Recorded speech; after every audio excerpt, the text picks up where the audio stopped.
पृथ्वी से चंद्रमा की दूरी लगभग 3,84,000 किलोमीटर है।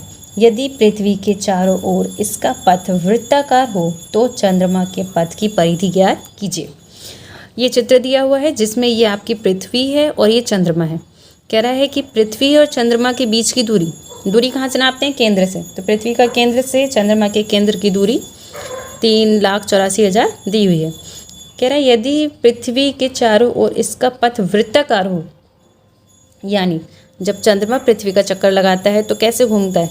बोल रहा है जो पथ बनेगा यानी जो रास्ता बनेगा, जब ये चंद्रमा आपका इस तरह से ऐसे घूमेगा तो कौन सा चित्र बनाने को बोल रहा है? वृत्ताकार, यानी जो रास्ता है वो वृत्ताकार का होगा।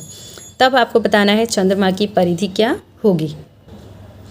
हमें बताना है कि चंद्रमा के पथ की परिधि, यानी चंद्रमा मान लीजिए ये है और चंद्रमा पृथ्वी के चारों ओर घूम तो रहा है, लेकिन कौन से पथ से घूम रहा है? वृत्ताकार पथ से घूम रहा है।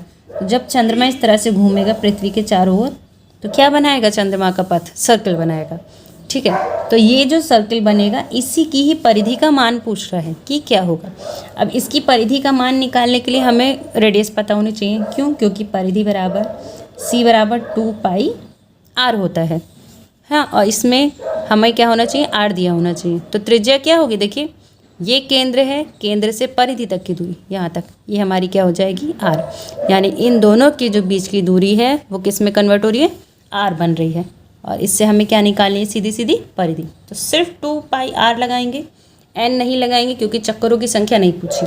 तो यहाँ हमें दिया है r बराबर हो जाएगा 384,000 किलोमीटर।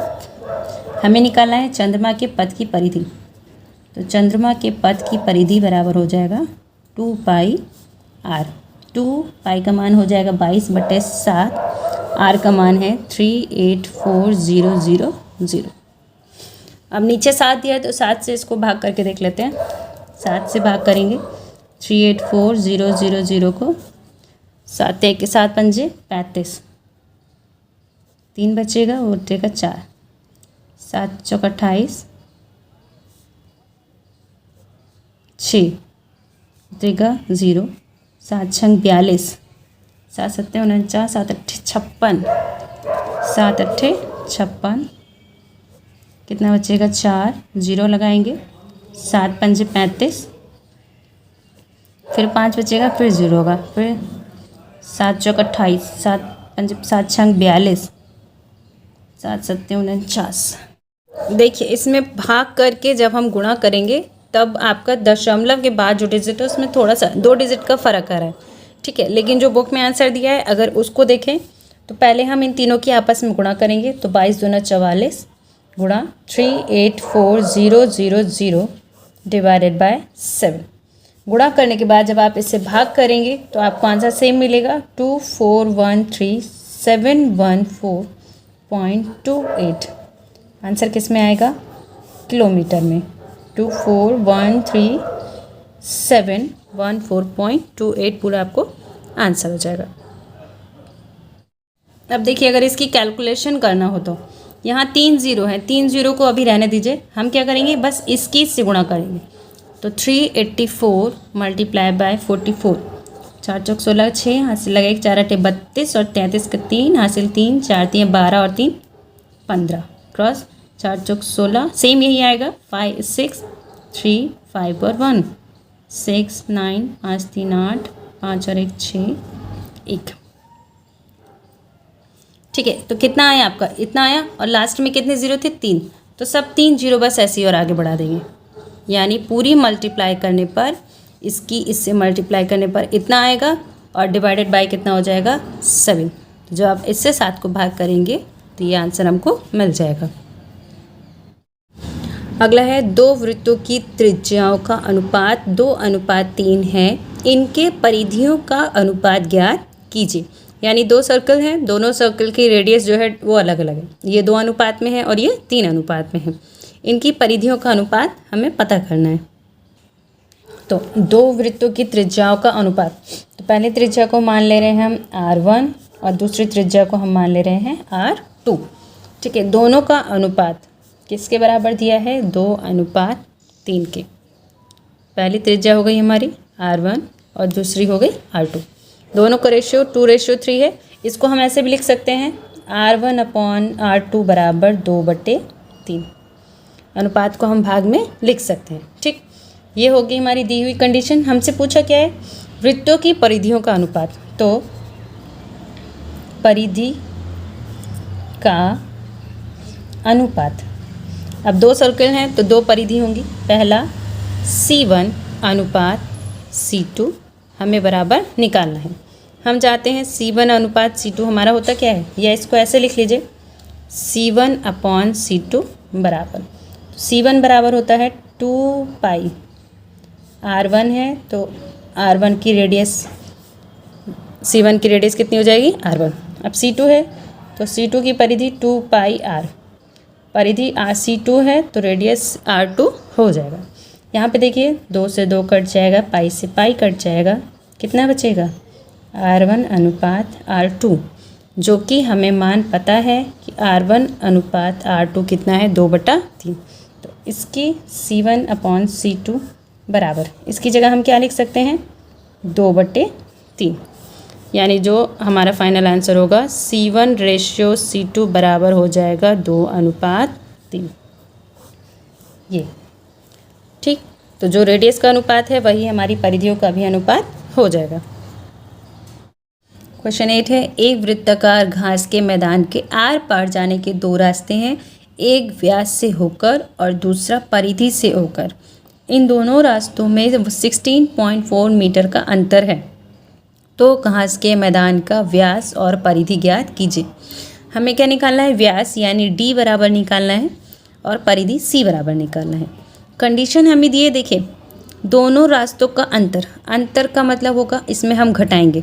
किसको घटाने को बोला है, इसके जस्ट आगे वाली लाइन में लिखा हुआ है, यहाँ व्यास से होकर और दूसरा परिधि से होकर जाता है, और इन दोनों का अंतर किसका, रास्तों का। तो जो परिधि से होकर जाता है वो और जो व्यास से होकर जाता है वो, उन दोनों का अंतर कितना है 16.4। देखिए ये दिया है, मान लीजिए एक वृत्ताकार घास का मैदान है तो इसके 2 रास्ते हैं। अगर यहाँ से जाना हो तो एक तो सीधे व्यास से होकर जाता है और दूसरा परिधि से होकर जाता है, ठीक है, और दोनों का अंतर कितना दिया है 16.4 मीटर। तो हम किस में से किसको घटाएंगे, अंतर का मतलब होता है माइनस करना, तो परिधि बड़ी होगी, परिधि में से हम व्यास को घटाएंगे, तो यहाँ लिखेंगे तो जो वृत्ताकार पथ होगा उसकी परिधि और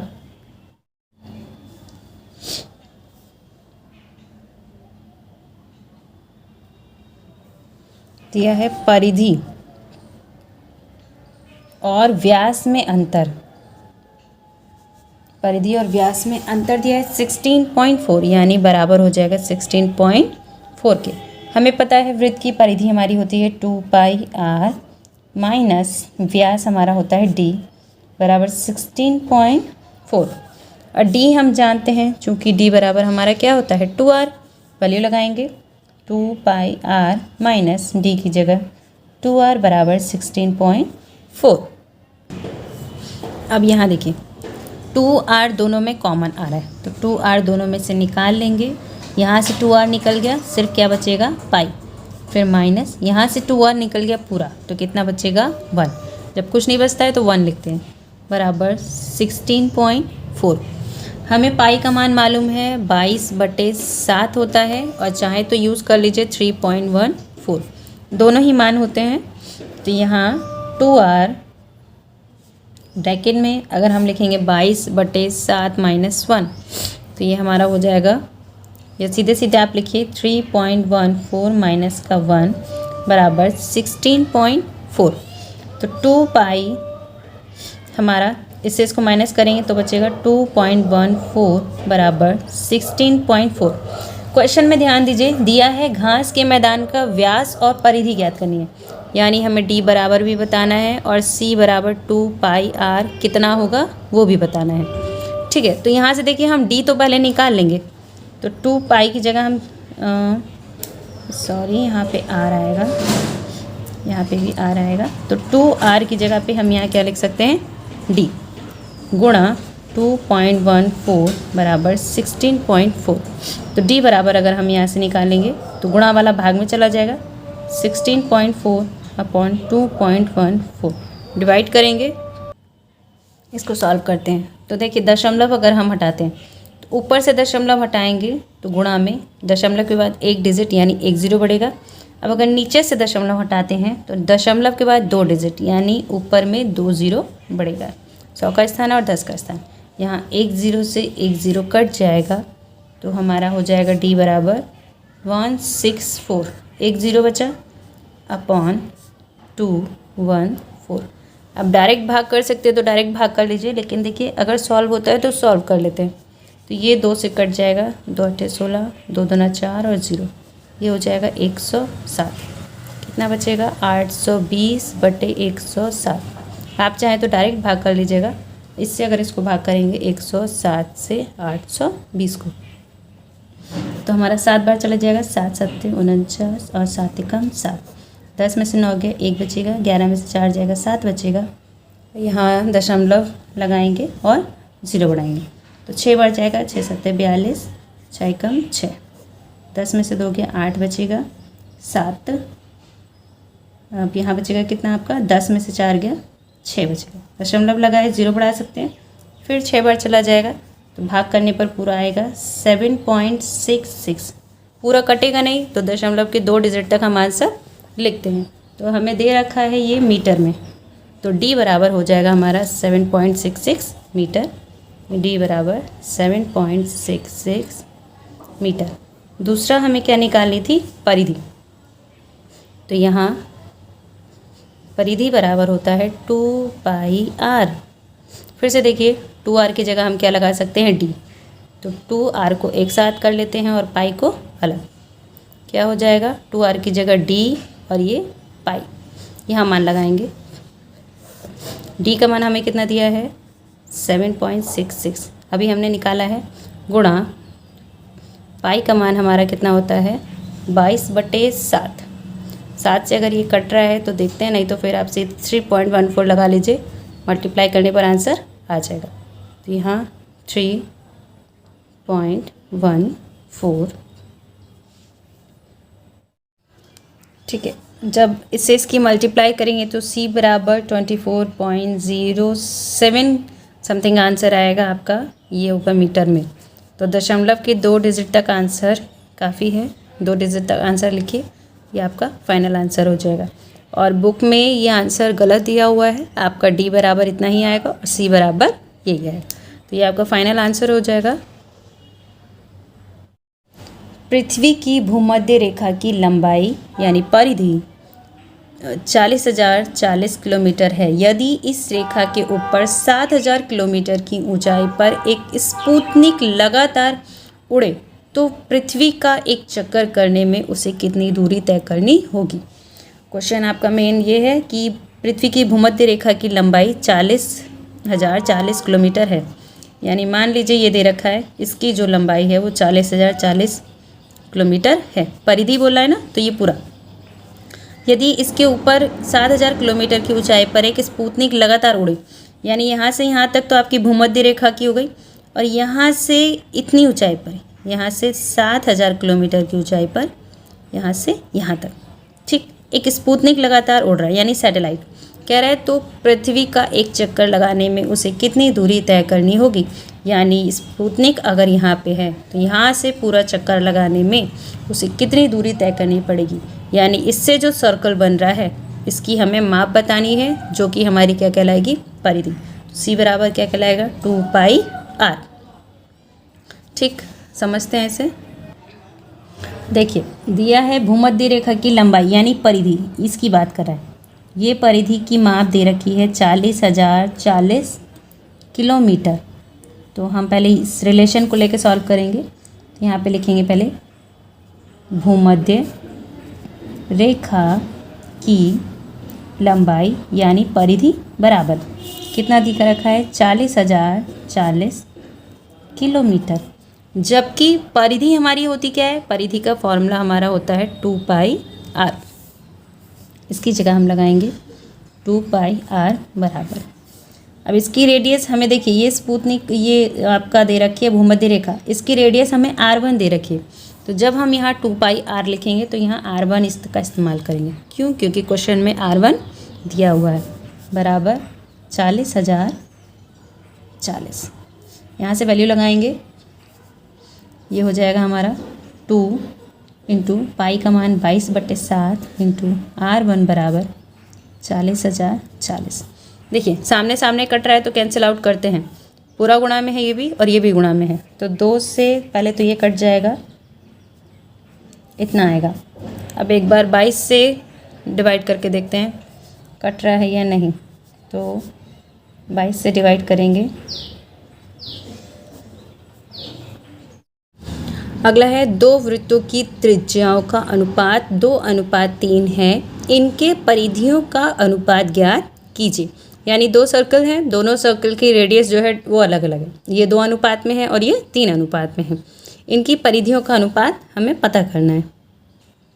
तो दो वृत्तों की त्रिज्याओं का अनुपात, तो पहले त्रिज्या को मान ले रहे हैं हम r1 और दूसरी त्रिज्या को हम मान ले रहे हैं r2। ठीक है, दोनों का अनुपात किसके बराबर दिया है? 2:3 के। पहली त्रिज्या हो गई हमारी r1 और दूसरी हो गई r2। दोनों का रेशियो 2:3 है। इसको हम ऐसे भी लिख सकते हैं r1/r2 बराबर 2/3। अनुपात को हम भाग में लिख सकते हैं। ठीक, ये होगी हमारी दी हुई कंडीशन। हमसे पूछा क्या है? वृत्तों की परिधियों का अनुपात। तो परिधि का अनुपात, अब दो सर्कल हैं तो दो परिधि होंगी। पहला C1 अनुपात C2 हमें बराबर निकालना है। हम चाहते हैं C1 अनुपात C2 हमारा होता क्या है, या इसको ऐसे लिख लीजिए C1/C2 बराबर, C1 बराबर होता है 2π, R1 है तो R1 की रेडियस, C1 की रेडियस कितनी हो जाएगी? R1। अब C2 है तो C2 की परिधि 2πr, परिधि C2 है तो रेडियस R2 हो जाएगा। यहाँ पे देखिए 2 से 2 कट जाएगा, पाई से पाई कट जाएगा, कितना बचेगा? R1 अनुपात R2, जो कि हमें मान पता है कि R1 अनुपात R2 कितना है? 2/3। तो इसकी C1/C2 बराबर, इसकी जगह हम क्या लिख सकते हैं? 2/3। यानी जो हमारा फाइनल आंसर होगा C1/C2 बराबर हो जाएगा 2:3। ये ठीक, तो जो रेडियस का अनुपात है वही हमारी परिधियों का भी अनुपात हो जाएगा। पृथ्वी की भूमध्य रेखा की लंबाई यानी परिधि 40,040 किलोमीटर है। यदि इस रेखा के ऊपर 7,000 किलोमीटर की ऊंचाई पर एक स्पुतनिक लगातार उड़े तो पृथ्वी का एक चक्कर करने में उसे कितनी दूरी तय करनी होगी। क्वेश्चन आपका मेन ये है कि पृथ्वी की भूमध्य रेखा की लंबाई 40,040 किलोमीटर है। यानी मान लीजिए ये दे रखा है, इसकी जो लंबाई है वो 40,040 किलोमीटर है। परिधि बोला है ना, तो ये पूरा। यदि इसके ऊपर 7,000 किलोमीटर की ऊंचाई पर एक स्पुतनिक लगातार उड़े, यानी यहाँ से यहाँ तक तो आपकी भूमध्य रेखा की हो गई, और यहाँ से इतनी ऊंचाई पर, यहाँ से 7,000 किलोमीटर की ऊंचाई पर, यहाँ से यहाँ तक, ठीक, एक स्पुतनिक लगातार उड़ रहा है यानी सैटेलाइट कह रहा है, तो पृथ्वी का एक चक्कर लगाने में उसे कितनी दूरी तय करनी होगी। यानी स्पुतनिक अगर यहाँ पे है तो यहाँ से पूरा चक्कर लगाने में उसे कितनी दूरी तय करनी पड़ेगी। यानी इससे जो सर्कल बन रहा है इसकी हमें माप बतानी है, जो कि हमारी क्या कहलाएगी? परिधि। तो C बराबर क्या कहलाएगा? 2πr। ठीक, समझते हैं इसे। देखिए दिया है भूमध्य रेखा की लंबाई यानी परिधि, इसकी बात कर रहा है। ये परिधि की माप दे रखी है 40,040 किलोमीटर। तो हम पहले इस रिलेशन को लेकर सॉल्व करेंगे। तो यहाँ पे लिखेंगे पहले भूमध्य रेखा की लंबाई यानी परिधि बराबर कितना दिखा रखा है? 40,040 किलोमीटर। जबकि परिधि हमारी होती क्या है? परिधि का फॉर्मूला हमारा होता है 2πr। इसकी जगह हम लगाएंगे 2πr बराबर, अब इसकी रेडियस हमें देखिए, ये स्पुतनिक ये आपका दे रखी है भूमध्य रेखा, इसकी रेडियस हमें R1 दे रखी है। तो जब हम यहाँ 2πr लिखेंगे तो यहाँ r1 इसका इस्तेमाल करेंगे। क्यों? क्योंकि क्वेश्चन में r1 दिया हुआ है बराबर 40,040। यहाँ से वैल्यू लगाएंगे, ये हो जाएगा हमारा 2 इंटू पाई का मान 22/7 इंटू r1 बराबर 40,040। देखिए सामने सामने कट रहा है तो कैंसिल आउट करते हैं। पूरा गुणा में है ये भी और ये भी गुणा में है, तो 2 से पहले तो ये कट जाएगा, इतना आएगा। अब एक बार 22 से डिवाइड करके देखते हैं कट रहा है या नहीं। तो 22 से डिवाइड करेंगे, देखिए 2 से इसको डिवाइड करेंगे तो 20,020 आएगा। अब अगर हमने 22 से इसको डिवाइड करके देखा तो ये पूरा कट जा रहा है, कितनी बार में? 910 में। तो 22 से 22 कटेगा एक बार में और 22 से ये कटेगा 910 बार में। यहाँ कितना बचा? 1 और r1, 1 की गुणा r1 से करेंगे, r1 आएगा अपॉन 7। यहाँ पूरा काटने पर बचा है 910। तो गुणा वाला भाग में जाता है और ये नीचे भाग है तो किस में चला जाएगा? गुणा में। तो 910 गुणा 7, तो मल्टीप्लाई करने पर आएगा 700, 7 एकम 7, 7 निम 63। किलोमीटर में दिया है तो 6370 हमारी आ जाएगी r1 किलोमीटर। क्वेश्चन में लेकिन पूछा गया है कि आपकी क्वेश्चन में पूछा किया है कि ये जो स्पुतनिक है इसको एक चक्कर लगाने में कितनी दूरी तय करनी पड़ेगी। यानी एक चक्कर का मतलब क्या हो गया? पूरी एक परिधि का इस्तेमाल हो रहा है। तो c बराबर हमें निकालना है 2πr और c बराबर 2πr का इस्तेमाल करने के लिए हमारे पास इस केंद्र से लेके इस स्पुतनिक तक की दूरी यानी त्रिज्या हमें पता होनी चाहिए। क्योंकि अभी हमें जो त्रिज्या पता है वो सिर्फ किसकी पता है? इस वाले सर्कल की, छोटे वाले सर्कल, जो कि इतनी आई है। लेकिन हमें यहाँ पे पहुँचना है तो यहाँ से यहाँ तक के लिए पहले हमें त्रिज्या निकालनी होगी। क्वेश्चन में दिया था कि इतनी दूरी यानी इतनी 7,000 किलोमीटर की दूरी पर स्पुतनिक है। कहाँ से? यहाँ से। तो यहाँ से यहाँ तक की दूरी 7,000 हो गई और यहाँ से यहाँ तक की दूरी जस्ट अभी हमने निकाली है 637 और 0, ये रेडियस और ये रेडियस। तो पूरा यहाँ से यहाँ तक जाने में दोनों को हम क्या करेंगे? प्लस। ये क्या होगी?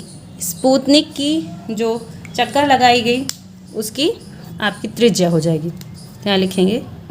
तो यहाँ हम लिखेंगे स्पुतनिक, हिंदी आप अपने से लिख भी सकते हैं। स्पुतनिक के लिए प्राप्त त्रिज्या जो कि हमें चित्र में दी हुई है r2, तो हम इसे r2 मानेंगे बराबर किससे किसको प्लस करना है? पहले ये और ये। तो 6370 प्लस 7000 किलोमीटर, दोनों को प्लस करेंगे 0, 7, 3 और ये 13 किलोमीटर। तो हमारी रेडियस कितनी आ गई? इतना। ठीक है, पूछा गया है परिधि यानी इसके द्वारा लगाए गए चक्कर। तो उस स्पुतनिक द्वारा लगाया गया एक चक्कर यानी हम क्या निकाल रहे हैं? परिधि बराबर क्या होता है? 2πr। अब यहाँ देखिए 2 पाई का मान होता है 22/7, r का मान हम कितना यूज़ करेंगे? 13370। क्या ये 7 के पहाड़े से कट जाएगा? एक बार ट्राई करते हैं। 13370, 7 एकम 7, 6 बचेगा, 3, 7 निम 63, पूरा कट गया। 7 उतारेंगे, 1 कट जाएगा और 0 का 0। तो पूरा कटने के बाद इससे ये 2 गुणा 22 कितना आ रहा है? 1910। तो 22 की 2 से गुणा करेंगे, यहाँ हो जाएगा 44 गुणा 1910। तो 191, लास्ट में 0 है तो आंसर में 0 आएगा ही आएगा। तो सिर्फ 191 की मल्टीप्लाई 44 से करते हैं। 4 एकम 4, 4 निम 36, 4 एकम 4 और 3 7, फिर वही आएगा 4, 6 और 7, 7, 6, 13 और 14 का 4 ऐसे लगाएंगे। आपका आंसर आ जाएगा 48,404 और ये लास्ट वाला 0 ये किस में आ रहा है? किलोमीटर में। यानी एक चक्कर लगाने में उसे इतने किलोमीटर दूरी तय करनी होगी। ये फाइनल आंसर हो जाएगा।